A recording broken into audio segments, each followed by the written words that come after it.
प्यारे बच्चों, आशा करता हूँ आप सभी स्वस्थ और मस्त होंगे। मैं आपके साथ आपका आशीष सर, और आज की वीडियो में हम 16वीं वर्कशीट को पढ़ने और समझने वाले हैं। ये वर्कशीट आपकी क्लास 6 हिंदी की है, और जब तक आपके स्कूल खुलते नहीं हैं तब तक आपकी यूं ही वर्कशीट के माध्यम से पढ़ाई कंटिन्यू रहेगी। तो आपने क्या करना है, सारी वीडियोस को ध्यान से शुरू से अंत तक देखना है, सभी वर्कशीट को सॉल्व करते रहना है, ताकि आपकी पढ़ाई को कोई भी लॉस ना हो और आपकी पढ़ाई बहुत अच्छे तरीके से चलती रहे। तो फटाफट से वीडियो को आपने लाइक करना है, अपने दोस्तों को भी शेयर करना है, और अगर आपने हमारे चैनल को सब्सक्राइब नहीं किया तो नीचे वीडियो के नीचे लाल बटन सब्सक्राइब वाला है, उसे दबाइए और बेल आइकन भी प्रेस कीजिए, ताकि आने वाली सबसे पहले वीडियो आपके पास पहुंचे। तो चलिए, अगर आपकी पुरानी कोई भी वीडियो वर्कशीट रह गई है तो लिंक वीडियो के डिस्क्रिप्शन में आप पुरानी वाली भी देख सकते हैं। तो चलिए शुरू करते हैं। और हमारा पार्ट चल रहा था हिंदी वसंत में बचपन, दूसरा पार्ट है। और इस बचपन पार्ट में लेखिका अपने बचपन की बातें बताती है, क्या क्या बचपन में काम करती थी, इतवार संडे के दिन क्या करती थी, क्या खाती थी, क्या पीती थी, और साथ ही हमें हमारा बचपन भी याद दिलाती है। लेखिका बचपन में चॉकलेट भी बड़े चाव से खाती थी, और चॉकलेट के साथ साथ और क्या क्या चीज़ें खाती थी, क्या क्या काम करती थी, कौन कौन कामों में उसे मज़ा आता था। तो चलिए और आगे हम आज की वर्कशीट में पढ़ते हैं। शिमला के काफल भी बहुत याद आते हैं। तो कुछ सवाल आपके लिए कमेंट में मैं आपके लिए वीडियो में रखता हूं, उन सभी के जवाब भी आप अपने कमेंट में ज़रूर देंगे, ताकि मुझे ये समझ में आए कि आपको चैप्टर कितना समझ आया। तो लेखिका शिमला की रहने वाली है ना, हिमाचल शिमला। और शिमला में क्या होते हैं, एक फल होते हैं, उनका नाम है काफल। बड़े खट्टे खट्टे होते हैं, खट्टे मीठे, कुछ लाल होते हैं और कुछ गुलाबी होते हैं, हल्के हल्के कुछ काले भी होते हैं। हमारे उत्तराखंड में भी काफल बहुत फेमस है। और साथ में क्या होता है, रस भरी और कसमल, ये फल जो है वो लेखिका अपने बचपन में अपने गांव में खाया करती थी। सोचकर मुंह में पानी आ जाता है, ऐसा लगता है खट्टा मीठा सोच कर के ना मुंह में पानी आ रहा होगा, आपके भी जरूर आ रहा होगा। तो मुझे कमेंट में बताएंगे कि कितने बच्चों के मुंह में पानी मेरे और लेखिका की तरह आ रहा। चेस्टनट एक और गजब चीज़, मतलब चेस्टनट एक चीज़ है, जैसे भाई आजकल चेंज हो गए हैं, तो इसी तरह लेखिका के गांव में भी ये सारी चीज़ें मिलती थी। आग पर भुने जाते और फिर छिलके उतार कर मुँह में, चेस्टनट शायद ये मूंगफली की तरह हो, कोई आग में भुना और छिलका उतारा, सीधा मुंह में खाया। चने जोर गरम और अनारदाने का चूर्ण लेखिका के बचपन में खाया जाता था। भाई चना जोर गरम नाम है और अनारदाने का चूर्ण, हाँ, चने जोर गरम की पुड़िया जो तब थी वह अब भी नजर आती है। यानी कि कुछ चीज़ें ऐसी होती है ना जो 15-20 साल पहले भी थी, 10 साल पहले भी थी, आज भी है। जैसे आप सोचो कि भाई चाउमीन 10-15 साल पहले भी खाई जाती थी, आज भी खाई जाती है। पुराने कागजों से बनाई, कैसे बनाते थे उस पुड़िया को, देखो पुराना कोई आपका पेज है कागज़ का, और उससे पुड़िया में निरा हाथ का कमाल, मतलब उस पुड़िया को हाथ से बनाया जाता था। जैसे भाई पेज है, उसे यूँ मोड़ा, इधर से चिपकाया और पुड़िया बना दी। नीचे से तिरछी लपेटते हुए और ऊपर की ओर चौड़ा करके चने आसानी से हथेली में पहुंच जाते, मतलब ऐसे पुड़िया बनाई और सारे उससे पुड़िया में रख दिए चने, है ना। तो हाँ, आगे देखते हैं। हाँ, एक वक्त था जब फिल्म का गाना चना चोर गरम, बाबू मैं लाया मज़ेदार, ये कुछ गाना है। लेखिका के टाइम में ये गाना काफ़ी चलता था और लेखिका इसे गाया करती थी। आप कौन सा गाना सबसे ज़्यादा गुनगुनाते हैं, खाते हुए, चलते हुए, नहाते हुए, सोते हुए? सबसे फेवरेट गाना मुझे कमेंट करके बताएंगे। जैसे लेखिका गाती थी, चना जोर गरम बाबू मैं लाया मज़ेदार, चना जोर गरम।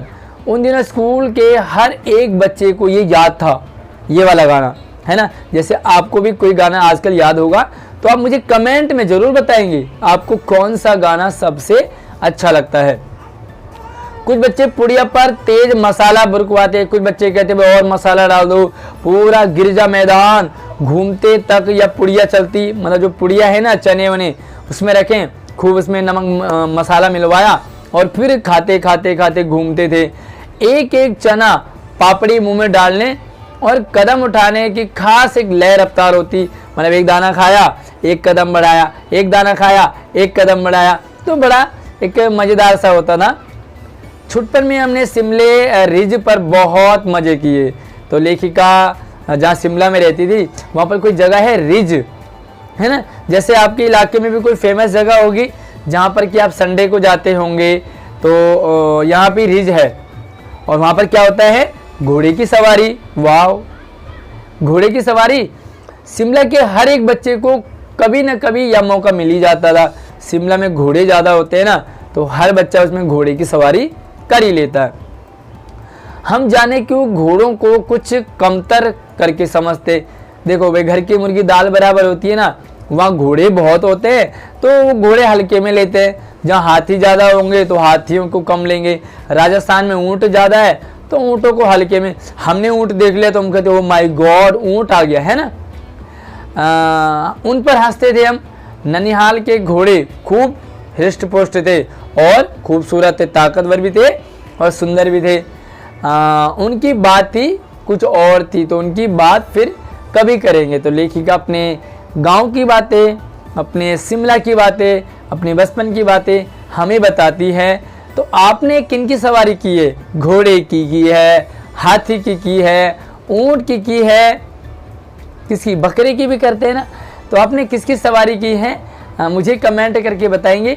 तो काफ़ी सारे सवाल आपके लिए हो रहे हैं, साथ साथ में कमेंट भी करते जाएंगे। तो चलिए, यहाँ पर कुछ सवाल हैं आपके लिए और एक एक्टिविटी भी है। तो चलिए सवालों को मैं आपको रिटर्न में करके दिखाता हूँ। तो चलिए, पहला सवाल बड़ा मज़ेदार है। खाने की किन किन चीज़ों को सोचकर ही लेखिका के मुंह में पानी आ जाता था? तो बताया ना हमने, शिमला के खट्टे मीठे काफल, कुछ लाल कुछ गुलाबी, रस भरी कसमल आदि चीज़ों को सोचकर कि लेखिका के मुंह में पानी भर आता है। मेरे मुंह में भी आ जाता है और आपके मुंह में भी जरूर आ रहा होगा। दूसरा सवाल है, इस पुड़िया में निरा हाथ का कमाल है। जो पुड़िया है ना, उसमें हाथ की कारीगरी है। यहाँ पर किस पुड़िया की बात हो रही है? इस वाक्य में चना, चोर, गरम और अनारदाने के चूर्ण के पुड़िया की बात की गई है, जिसमें चना डाला जाता है और जो अनारदाने का चूर्ण खाते। तो यहाँ पर उसी पुड़िया की बात कर रहे हैं। तीसरा सवाल है, चने जोर गरम की पुड़िया किस प्रकार की बनाई जाती थी? तो आप क्या करें, हर सवाल को पहले समझें, उसके बाद उससे वीडियो को रोकें और यहाँ पर जो लिखा है उसे टाइप अपने कॉपी में लिखें और उसके बाद फिर से वीडियो को प्ले करें। तो आपको समझ भी आ जाएगा और आप इस वीडियो को भी आराम से लिख लोगे, सवाल भी कर लोगे।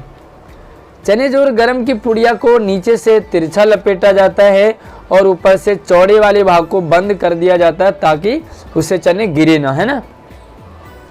चौथा सवाल है, तो चलिए आप सवालों को क्या करना है, पहले समझना है, वीडियो को समझना है, उसके बाद सवाल को थोड़ा सा वीडियो को रोकना है और यहाँ से जो से लिखना अपनी कॉपी में, फिर से वीडियो को प्ले करना है और अगले सवाल में बढ़ना है।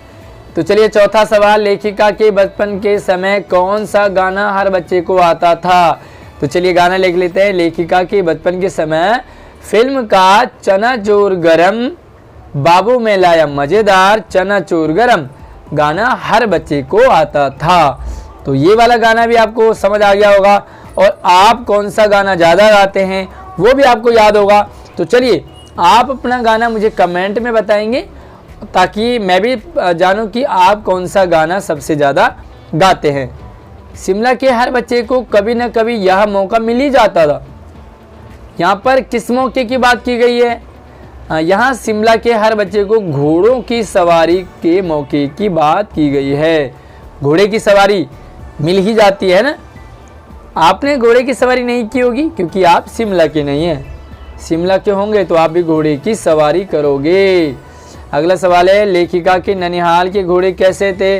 लेखिका के ननिहाल के घोड़े खूब हृष्ट पुष्ट और खूबसूरत थे, है ना। शायद फेयर एंड लवली लगाते होंगे या जेल लगाते होंगे बाल खड़े करने के लिए।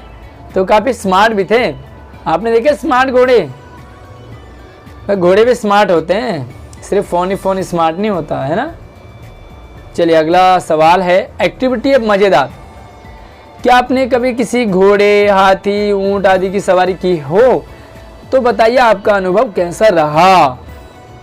तो प्यारे बच्चों, मैं हूँ उत्तराखंड का, यानी कि पहाड़ों का ही हूँ मैं।